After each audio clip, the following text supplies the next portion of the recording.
गुरुर्विष्णु गुरुर्देवो महेश्वरा गुरुर्साक्षात् परब्रह्मा तस्मै श्री गुरुदेव नमः। तस्मै श्री गुरुदेव नमः। ब्रह्म स्वरूप गुरुदेव के चरणों में कोटि कोटि नमन। श्री योग वशिष्ठ के उत्पत्ति प्रकरण में चल रहा है कि वशिष्ठ जी राम जी को पहले ज्ञान की भूमिकाएं बताई हैं, ज्ञान की 7 भूमिकाएं बताई हैं। अब फिर वो बता रहे हैं कि ये जितना कुछ भी है, शब्द, स्पर्श, रूप, रस, गंध, जो ये 5 विषय हैं, तुमसे बिल्कुल भी अलग नहीं है और सब तुम्हारा ही स्वरूप है। हम सारे भ्रम के कारण, अध्यास के कारण हम अलग अलग देख रहे हैं। हे राम जी, आत्मा सर्वशक्ति है, वही आभास करके अनेक रूपों भासता है। जैसे आकाश में शून्यता शक्ति आकाश से भिन्न नहीं, तैसे ही आत्मा में सर्वशक्ति है। जो जगत द्वैत रूप होकर भासता है, वही चित्त में दृढ़ हुआ है। जिस फुरने की दृढ़ता होगी, हम वैसा ही देखेंगे। सो क्रम से 3 प्रकार का त्रैलोक्य जगत जीव को भ्रम हुआ है। एक सात्विक, दूसरा राजस और तीसरा तामस। हम अपने गुणों के कारण ही इस संसार में भटक रहे हैं। जब इन तीनों का उपशम हो, तब कल्याण होता है। देखो, सबसे पहले तो जीव जब पैदा होता है, रजो और तमोगुण से वो पैदा होता है। सतोगुण का जीव तो जिसकी पिछले जन्म की कमाई होती है, उसमें बचपन से होती है। नहीं तो राजस और तामस से ही ये जीव पैदा होता है। फिर इसको अपना पुरुषार्थ करना पड़ता है। अपना पुरुषार्थ करके फिर ये सतोगुण में आता है। फिर गुरुदेव कहते हैं, गुणों को भी देखने वाले बनो, गुणातीत हो वो। जब इन तीनों से उपशम हो, सत्तों से भी ऊपर चला जाए, तब उसका कल्याण होगा। जब वासना क्षय हो, तब उसके कर्म भी क्षय हो जाते हैं। उससे भी भ्रम का नाश हो जाता है। चित्त के संसरने का नाम वासना है। कर्म, संसार, माया मात्र है। उनके नष्ट हुए सब शांत हो जाते हैं। अब ये शरीर क्या है? कर्म। इसमें क्रिया होनी ही होनी है। और ये कर्म कहाँ होता है? माया में। इनके नष्ट होने से जब ये सारा खत्म होगा, देखो अब शरीर ज्ञान होने से शरीर तो खत्म नहीं होता, कर्म तो वैसे का वैसे ही होगा, पर मन से कर्म नहीं होगा। अभी तो हम जुड़ के कर्म करते हैं कि मैं कर रहा हूँ, मैंने देखा, मैंने सुना। अब जो ये मैं लेके हम अपने अंदर लेके जा रहे हैं, इससे कर्ता बन हो रहा है। अब कर्ता बनते हैं तो भोक्ता भी हैं। इससे सबसे पहले किसको नष्ट करना है? मन को, मन के फुरने को शांत करना है। हे राम जी, यह संसार घटी यंत्र की न्यायी है और जीव वासना से बंधे हुए भ्रमते हैं। तुम आत्म विचार रूपी शस्त्र से यत्न करके इसको काटो। जब तक अविद्या को जीव नहीं जानता, तब तक यह बड़े मोह और भ्रम दिखाती है। देखो, जब तक हमें कुछ पता ही नहीं है, हमें तत्वनिष्ठ गुरु मिले ही नहीं है, तब तक तो हमें ये संसार ही सच्चा लगता है, मैं और मेरे वाले ही सच्चे लगते हैं। अगर हमें कोई दिखाता है, मैं मेरे के संबंध को कोई दिखाता है, फिर जाकर हम देख पाते हैं। अपनी बुद्धि का लेवल तो हमारा उतना ही था जिसमें हमने मैं मेरे को देखा। अब गुरुदेव ने वो हमें दिखाया, देखिए तेरा सारा भ्रम है, अध्यास है। जो तेरे को लगता है ना, मेरे को इसने दुख दिया, मेरे को इसने दुख दिया, मेरे को इसने दुख दिया, वास्तव में कोई तेरे को दुख दे ही नहीं सकता। तो खुद अपने अंदर से दुख निकाल रही है और उसको मान रही है। ये सारा कल्पना से हो रहा है। जब तक अविद्या को जीव नहीं जानता तब तक वह बड़े मोह और भ्रम दिखाती रहती है, क्योंकि हम उसको देख ही नहीं रहे, तो वो तो हमें घुमाती रहेगी ना। अब दूध पड़ा है, बिल्ली सामने बैठी है, हम देखेंगे ही नहीं तो दूध तो बिल्ली पी जाएगी। अब जब हमारे हाथ में डंडा होगा, फिर ये माया रूपी बिल्ली आके दिखाए, दूध भी सामने पड़ा है तो भी वो बिल्ली आ नहीं सकती, क्योंकि वो देख रही होगी कि ये मेरे को देख रहा है। अब ऐसे ही हम ये माया रूपी बिल्ली को अगर देखते हैं, देखो जब हम अपने आसन पे बैठते हैं तो मन हमारा कहाँ से कहाँ निकल जाता है, हमें पता चलता है ना कि मन मेरा जा रहा है। फिर देखो, फिर देखते रहो, अच्छा मन तो अब इधर गया, माया अब तो आ गई, खाली इतना बोलना काफी है, वहां से चली जाती है। खुद को तो सजगता हो कि माया भरमा रही है, ये ना हो कि उन भावों में हम खुद ही बहते जाएं। और जब इसको जानता है तब बड़े सुख को प्राप्त करती है ये। अर्थात जब तक अविद्या को वास्तव में नहीं जानता तब तक संसार सत्य भासता है। अपनी बुद्धि से हम जो देख रहे थे अधूरा देख रहे थे, झूठ को सत्य मान रहे थे। ये जब गुरुदेव की शरण में आए तब उन्होंने दिखाया, अरे देख ये तो झूठा है, ये तो सच्चा कहनी, तू जड़ा अपना शरीर भी चाती बैठी है, ये भी सब तो बड़ा झूठा है, तू पहले हिंकू देख। हमारी दृष्टि कहाँ जाती थी, बाहर बाहर जा रही है। अब इसको तो देखें, सबसे पहले हमारा बंधन कहाँ से खुलेगा, इससे, इस शरीर से। पहले इसको उतारना सीखें। व्यवहार करना है ओढ़ लो, मना नहीं है, पर फिर उतार भी तो दो। हम उतारना भूल जाते हैं इसको। माँ वाला कपड़ा डाल के बैठे रहे, पत्नी वाला कपड़ा डाल के बैठे रहे। अब जब तक इसको उतारते नहीं है तब तक अपने स्वरूप में कैसे जाएंगे। सबसे बड़ी रुकावट है हमारे आगे ये शरीर, और जो हमें दिखाई भी नहीं देता।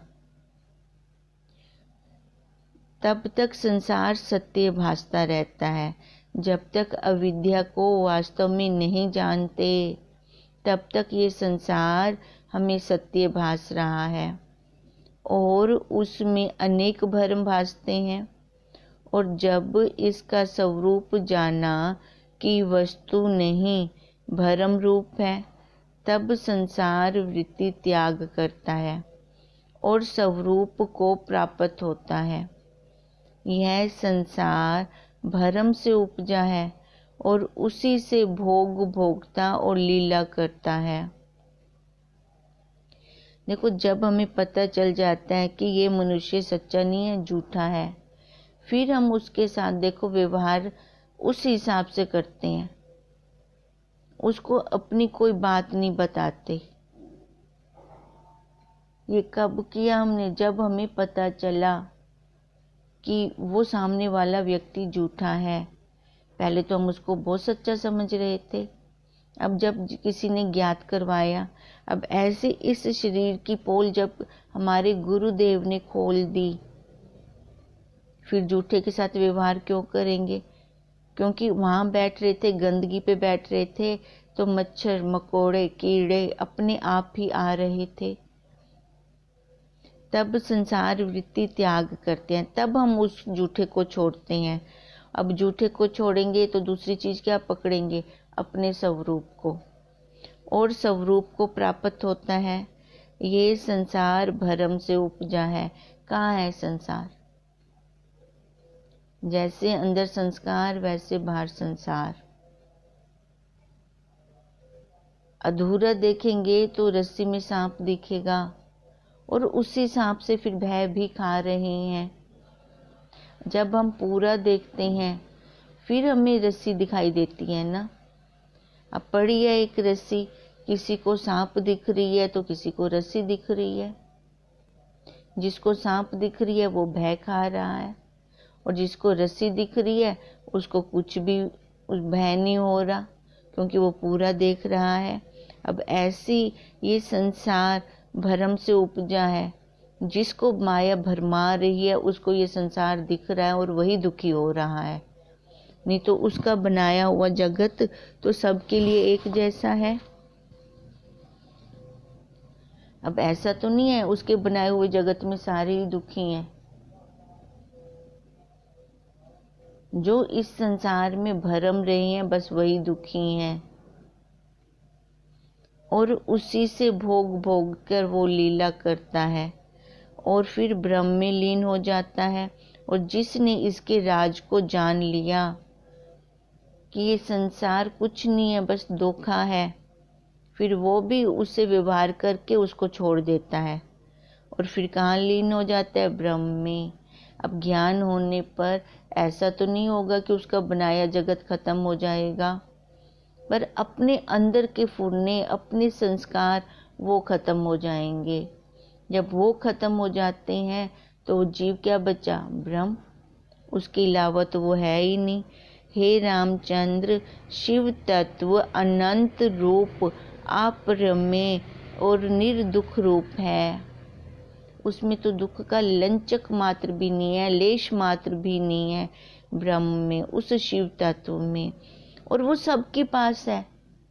ये नहीं कि किसी के पास है भी भगवान जी ने कोई भेदभाव किया है, किसी को तो वो दिया है किसी को नहीं दिया, ऐसा नहीं है। वो सबके पास है। तभी गुरुदेव कहते हैं अरे तू ब्रह्ममयी, अरे तू ब्रह्ममयी। पहले समझ में नहीं आता था, ब्रह्म हूं तो कैसे, फिर दुख तो खत्म हुए नहीं। अब ब्रह्म हूं तो उसको देखूं भी तो सही, मैं ब्रह्म हूं। अब इस बाहर वाले को छोड़ेंगे तो उस अंदर वाले को देखेंगे। हे रामचंद्र, शिव तत्व अनंत रूप, अप्रमेय और दुख निर्दुख रूप है। सब भूत तत्व उसी से उपजते हैं। जैसे जल से तरंग और अग्नि से उष्णता होती है। जल है तभी तो तरंग है, अग्नि है तभी तो प्रकाश और उष्णता है, उसका गुण है ये। ऐसे ये आत्मा का गुण है कि ये जगत कहाँ से निकला? उसी आत्मा में से। तो इसका मतलब है वही जगत भी वही रूप है। तैसे ही ब्रह्म से जगत होता है, उसी में स्थित है और वही रूप है। सबका आत्मा है और वही आत्मा ब्रह्म कहलाता है। उसके जानने से जगत को जानता है। किसके जानने से? वही आत्मा ब्रह्म। और आत्मा और ब्रह्म में कोई भेद नहीं है। ब्रह्मांड की आत्मा ब्रह्म है, और इधर इस पिंड में देखो तो आत्मा, वह जीव अपने गुणों से उसको देख सकता है। सत्व गुण में आएगा, अंतःकरण से उसको देख सकता है। इन दोनों में कोई भेद नहीं है। जैसे हम कहते हैं जो पिंडे सो भरमिंडे, जो भरमिंडे सो पिंडे, दोनों में कोई भेद है ही नहीं। उपाधि को नहीं लेंगे, सत्ता बराबर है दोनों में ही। सबका आत्मा है और वही आत्मा ब्रह्म कहलाता है। उसके जानने से जगत को जानता है, पर तीनों लोकों को जानने से उसको नहीं जानता। अब तीनों लोगों को जान लें, संसार में बहुत रच पच जाएं, तो क्या हम ब्रह्म को जान जाएंगे? प्राइम मिनिस्टर तक बन जाएं तो क्या हम उसको जान जाएंगे? अरे नहीं, ये तो हमने कुछ किया ही नहीं, ये तो धोखा ही धोखा है।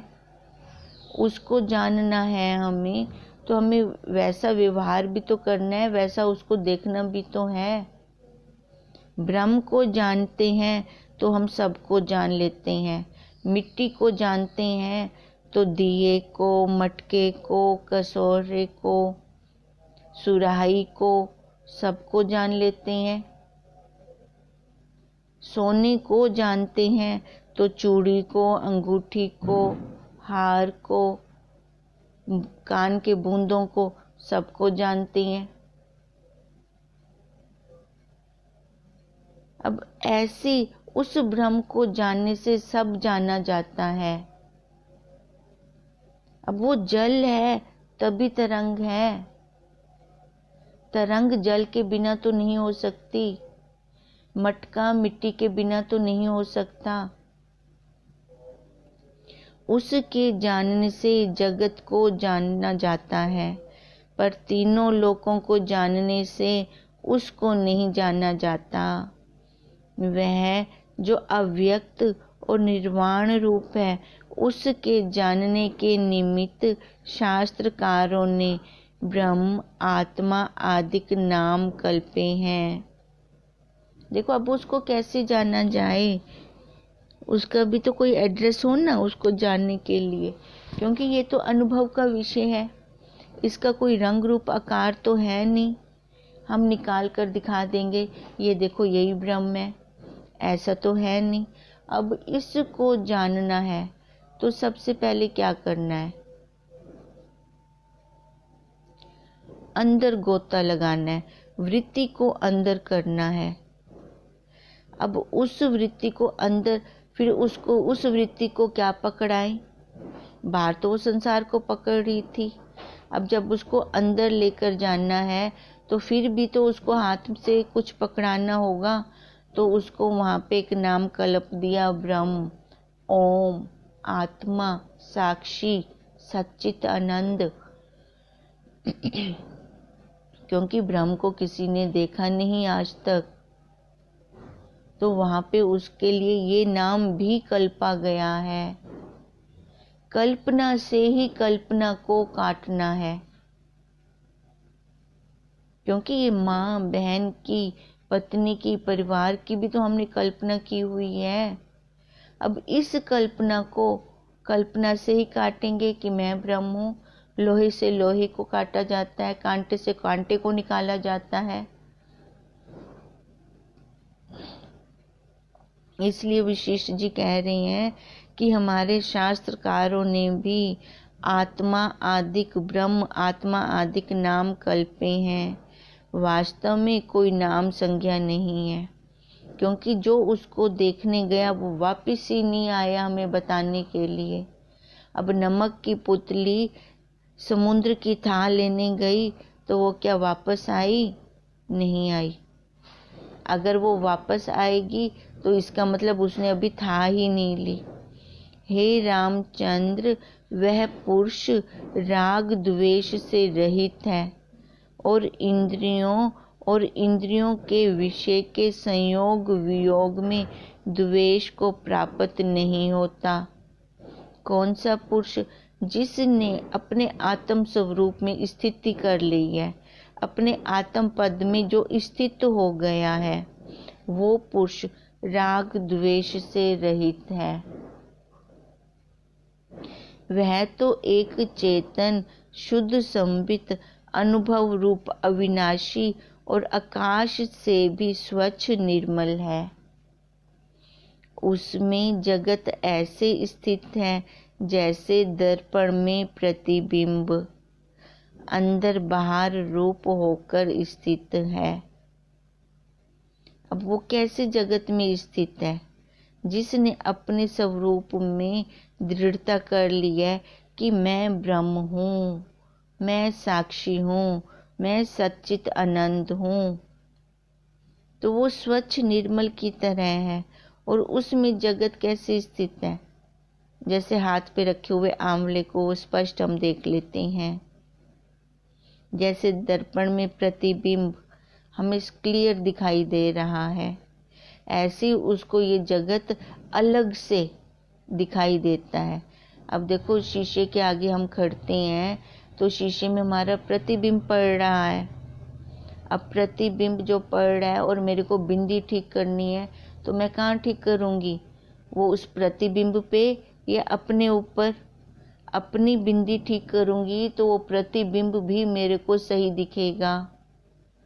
अब ऐसी दर्पण में जो प्रतिबिंब दिख रहा है, उसको पता चल रहा है कि ये मेरे से है।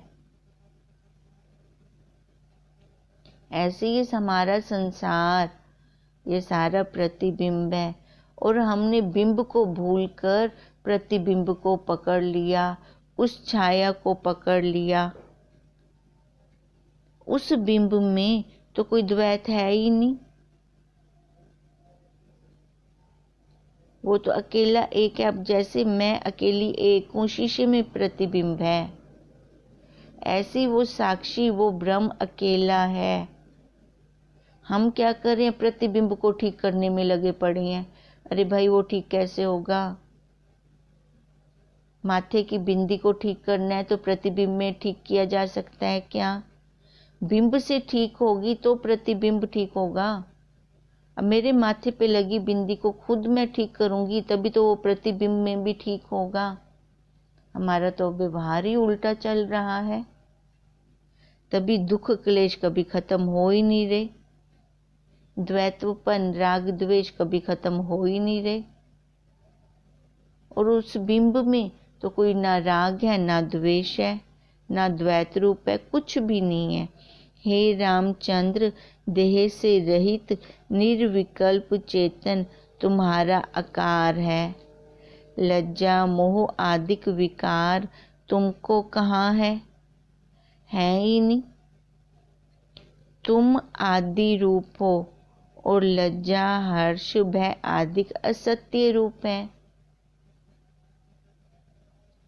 ये माया भरमा रही है, नहीं तो उसमें कुछ भी नहीं है। ये माया के चक्कर में जब पड़ते हैं तो ऐसा चक्कर खिलाती है कि जन्मों के जन्मों बीत जाते हैं। कितनी योनियां, 84 लाख योनियों में भरमा देती है। तुम क्यों निर्बुद्धि की न्यायी विकल्प जाल को प्राप्त होते हो? तुम चेतन आत्म अखंड रूप हो। देह के खंडित हुए आत्मा का अभाव नहीं होता।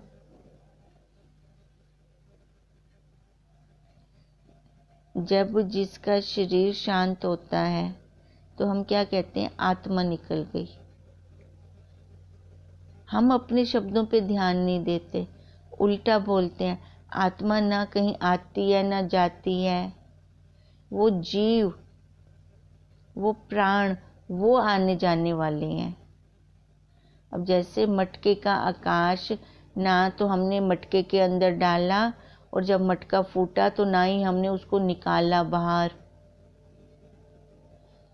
मटके के अंदर क्या डाला था? जल। उस जल को निकाल सकते हैं और डाल सकते हैं। ऐसे इस मटके रूपी शरीर के अंदर चित्त रूपी जल आता और जाता है। आत्मा कहीं आती जाती नहीं है, वो तो वहीं पे ही है, एक रस है। पर हम अपने शब्दों पे ध्यान नहीं देते, हम उल्टा बोलते हैं। तुम चेतन आत्मा अखंड रूप हो। देह तो खंडित है, आत्मा का तो अभाव ना हुआ ना फिर, क्योंकि उसने तो कहीं आना जाना है ही नहीं। मटका टूट गया तो हम क्या कहें? मटके का आकाश भी चला गया। कहाँ गया? बस उपाधि के कारण भेद था। वो ना कहीं से हमने उसको भरा था और ना ही कहीं से हमने निकाला। अब कमरे के आकाश को देखो, 4 दीवारी खड़ी कर दी, आकाश है तभी तो ये 4 दीवारी खड़ी हुई है, क्योंकि आकाश का एक गुण अवकाश भी है। अब कमरे के अंदर आकाश है तभी तो हम बैठे हैं, क्योंकि वो अवकाश दे रहा है। अभी कमरे का आकाश, दीवारें हटा दो तो क्या हम बाहर निकालेंगे, या इस आकाश को डिब्बे में भर भर के बाहर निकालें तो हम क्या निकाल सकते हैं? पॉसिबल नहीं है। वो तो ज्यों का त्यों स्थित है, पर हमारी बुद्धि में फर्क पड़ जाता है। पूरा ज्ञान ना होने से हम अधूरा देखते रहते हैं। तुम चेतन आत्म अखंड रूप हो। देह के खंडित हुए आत्मा का अभाव नहीं होता। असम्यक दर्शी भी ऐसा मानते हैं। वही मानते हैं कि इसमें से अब आत्मा चली गई, ये अब मर गया। हम मर तो पल पल रहे हैं, पर दिखता नहीं, हम उसको क्या समझ रहे हैं? जी रहे हैं। ये क्या? अध्यास, अधूरा ज्ञान। अब उसके अनुभव करने वाली सत्ता सूर्य के मार्ग से भी नहीं रोकी जाती। उसी को तुम चित्त सत्ता जानो। देखो, सूर्य को भी तो हम जान रहे हैं ना। अब जब सूर्य आकाश में निकलेगा, दिन होगा, तब हम जानना शुरू करेंगे? नहीं। अब उसको भी जान रहे हैं कि अब गर्मी है, अब सूरज निकला हुआ है, अब बादल हैं, अब रात है। तो जो जानता है तो इसका मतलब वही बड़ा हुआ। जो देख रहा है वो बड़ा है, जो दिखने में आ रहा है वो छोटा है। उसी को तुम चित्त सत्ता जानो। अब जिसके द्वारा जाना जा रहा है वही चित्त सत्ता है। वही पुरुष है। शरीर पुरुष रूप नहीं। अब पुरुष किसको बोले? जिसने ये मनुष्य शरीर पुरुष वाला लिया है या स्त्री वाला लिया है। जिसका लिंग पुरुष है तो उसको पुरुष कहें, और जिसका लिंग स्त्री लिंग है तो उसको स्त्री बोलें? नहीं। अब चाहे वो स्त्री चोले में ही क्यों ना हो, जिसने अपने स्वरूप को जान लिया वही पुरुष है। शरीर पुरुष नहीं है। हे रामचंद्र, शरीर सत्य हो अथवा असत्य, पर पुरुष तो शरीर नहीं। पुरुष अब उस साक्षी को, आत्मा को कहा गया। उसमें कोई भेद नहीं है पुरुष और स्त्री का। उसका कोई आकार होगा तभी हम कहेंगे ना ये इस लिंग का है कि इस लिंग का है। निरअवयव को हम क्या बोलें? देह के रहने और नष्ट होने से आत्मा ज्यों का त्यों ही है। ये जो सुख दुख ग्रहण करते हैं वे देह इंद्रिय आदि चिद आत्मा को नहीं ग्रहण करते। ये शरीर पे बैठते हैं तभी अंतःकरण से हम उसके साथ मिल जाते हैं, तभी हमें दुख सुख लगता है। जिन पुरुषों को अज्ञान से देह में अभिमान हुआ है उनको सुख दुख का अभिमान भी होता रहता है। अज्ञानता के कारण मैं कुछ हूँ, मैं इतना बड़ा वकील और सामने चपरासी मेरे को कुछ बोल जाए, देखो वहाँ पे अंदर से कितनी तिलमिलाहट होती है, क्योंकि मैंने अपने आप को माना हुआ है, इस रंग रूप आकार को कुछ माना हुआ है। उन्हीं को ही फिर सुख दुख होता रहता है, ज्ञानवान को नहीं होता, क्योंकि वो देह पे बैठते ही नहीं है। उनकी दृष्टि में क्या होता है, मेरे तक तो कोई पहुंच ही नहीं सकता, जो बोलेगा इस जूठे को बोलेगा। ये तो पहले ही जूठा है, गंद का कीड़ा है। एक जगह गंदगी पड़ी हो तो वहीं पे ही सारी गंदगी डालते जाते हैं। आत्मा को दुख स्पर्श नहीं करता, वह तो सब विकारों से रहित, मन के मार्ग से अतीत, शून्य की न्यायी स्थित है। उसको सुख दुख फिर कैसे हो? उसमें तो कोई अंतःकरण ही नहीं है। जहाँ अंतःकरण उसके साथ जुड़ जाता है अज्ञानता वाला, तभी वो दुख सुख लेता है। जब भी इस अंतःकरण को मैंने जान लिया कि इसका स्वरूप खाली मेरे को अपनी मंजिल तक पहुंचाने के लिए मेरा एक साधन है। अब साधन को साधन समझे ना, साधन को सिर के ऊपर ना बिठाएं। वह तो सब विकारों से रहित है। कौन? आत्मा। मन के मार्ग से अतीत है, शून्य की न्यायी स्थित है। उसको सुख दुख कैसे हो? और देह मिला हुआ जो भासता है, सो स्वरूप को त्याग कर दृश्य के चेतने से देह आदिक भरम भासते हैं। और वासना के अनुसार देह से संबंध होता है। अंतमति सोई गति। अब लास्ट टाइम में जब श्वासों का ताना बाना चल रहा होता है और उस टाइम हमारे अंदर कौन से संस्कार चल रहे हैं, कौन से भाव चल रहे हैं, आगे की यात्रा हमारी उस आकार में होगी फिर। और जो देह मिला हुआ जो भासता है, सो स्वरूप को त्याग कर दृश्य के चेतने से, ये बाहर सारा दृश्य, जब दृश्य में मैं बह गई तो अपने दृष्टापन्ना को भूल गई। और वासना के अनुसार देह से संबंध होता है। जैसे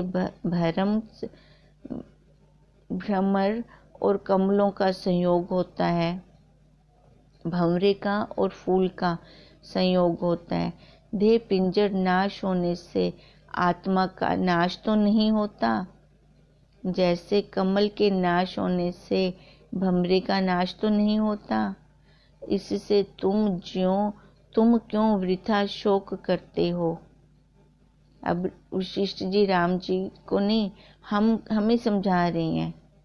हे राम जी, जगत को असत्य जानकर छोड़ दो, मन के निरीक्षक हो। हम अपने साक्षी आप हैं, खुद निरीक्षण करें। साक्षी भूत सम स्वच्छ निर्विकल्प चिद आत्मा में जगत हो भासता है। उसमें एक्स देखो, उसका एक्स जैसे अंतःकरण पे पड़ा तो अंतःकरण का एक्स इस शरीर पे इंद्रियों पे पड़ा तो ये फैक्ट्री चल पड़ी। अब ये फैक्ट्री के पुर्जियों ने अपना अपना काम करना शुरू कर दिया। ये अपना काम करते करते इतने अपने को इन्होंने इस शरीर में बांध लिया, क्योंकि उसका एक्स तो स्वतः पड़ रहा है बचपन से लेकर अब तक। अब वो है तो इसके नींद को भी तो जानता है, हर अवस्था को जान रहा है इसके। ये फैक्ट्री हमारी स्वतः चल रही है, ये लॉन्ग टाइम का स्वप्न हमारा चल रहा है। इसमें हम भूल क्या गए? जिसके कारण से चल रहा है उस कारण को भूल गए, कार्य को पक्का कर लिया। अब जब कार्य को पक्का किया तो फिर हमें धोखा मिल रहा है, जगह जगह से धोखा मिल रहा है। अब ये जीव छटपटाता है, अपना मार्ग भूल गया। अब उसको मंजिल कैसे मिलेगी फिर? ये तत्वनिष्ठ गुरुदेव हमें मिले हैं, तभी उन्होंने हमारा मार्ग सीधा किया, सही मार्ग बताया हमें। अब सही मार्ग हमें पता होगा तभी अपनी मंजिल पे पहुंच पाएंगे। साक्षी भूत सम स्वच्छ निर्विकल्प चिद आत्मा में जगत जो भास रहा था, गुरुदेव ने जब डायरेक्शन हमारी सही कर दी तब हम अपनी मंजिल पे पहुंचे। जैसे मणि प्रकाश रूप हो भासता है, तो फिर जगत और आत्मा का संबंध कैसे हो? जैसे दर्पण में अनिच्छित प्रतिबिंब आप प्राप्त होता है। अब दर्पण तो वही है, अब कमरे में रखा हुआ सारा सामान जितना पीछे है वो सारा उसमें अपने आप आ रहा है, दर्पण तो उसके आगे नहीं गया ना। तैसे ही आत्मा को जगत का संबंध भासता है। जैसे दर्पण में प्रतिबिंब एक रूप होता है, तैसी आत्मा में जगत भेद भी अभेद रूप है। होते हुए भी नहीं है। अब प्रतिबिंब जो मेरे को दर्पण में प्रतिबिंब भास रहा है, तो वो सत्य है क्या? प्यास लगी है तो मैं पानी पीऊंगी, तभी प्यास बुझेगी। अब प्रतिबिंब के जो प्रतिबिंब में दिख रहा है, उसको पानी ना तो हम पिला सकते हैं, ना उसकी प्यास को शांत कर सकते हैं। अब इसलिए कहते हैं कि जैसे दर्पण में प्रतिबिंब एक रूप होता है, तैसे ही आत्मा में जगत भी अभेद रूप है, कोई है नहीं। बिंब और प्रतिबिंब एक है। जैसे सूर्य के उदय होने से सब जीवों की क्रिया होती है और दीपक से पदार्थों का ग्रहण होता है, तैसे ही आत्म सत्ता से जगत के पदार्थों का अनुभव होता है। यह जगत चैतन्य तत्व में स्वभाव से उपजा है।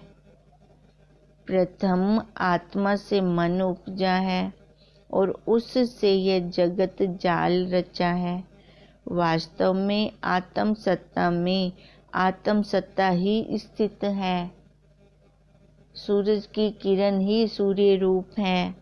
जैसे शून्य आकाश शून्यता में स्थित है और उसमें जगत भासता है, सो ऐसे है जैसे आकाश में नीलता और इंद्रधनुष है, परंतु वह शून्य स्वरूप है। हे रामचंद्र, यह जगत चित्त में स्थित है और चित्त संकल्प रूप है।